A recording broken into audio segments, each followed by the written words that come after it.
I'm not gonna lie, I didn't know if I was gonna like this show, but it was fantastic. Did it take me a few days to finish it? Yes. And the reason being is because I wanted to pay attention to make sure I didn't miss anything. Most times with newer shows, I kind of just put it on in the background or I half pay attention.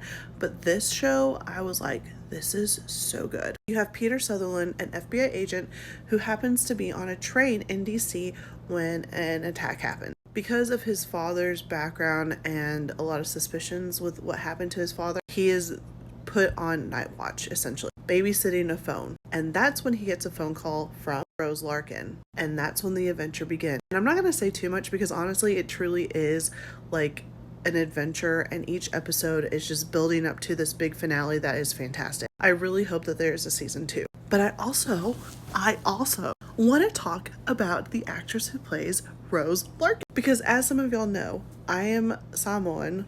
And so knowing that she is Tongan, a Pacifica actress in this show, is absolutely amazing. She did such a good job because I didn't even know she was Tongan. And I didn't recognize her because my blog page that I have already follows her.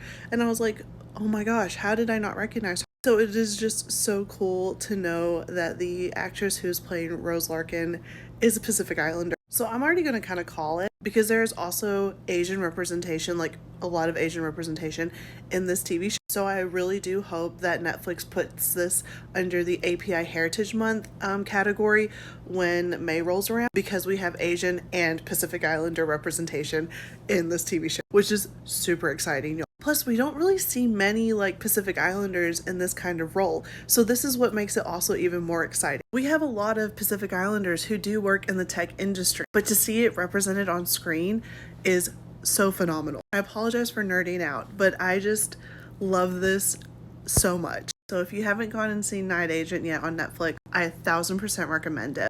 And fingers crossed that we get a season 2.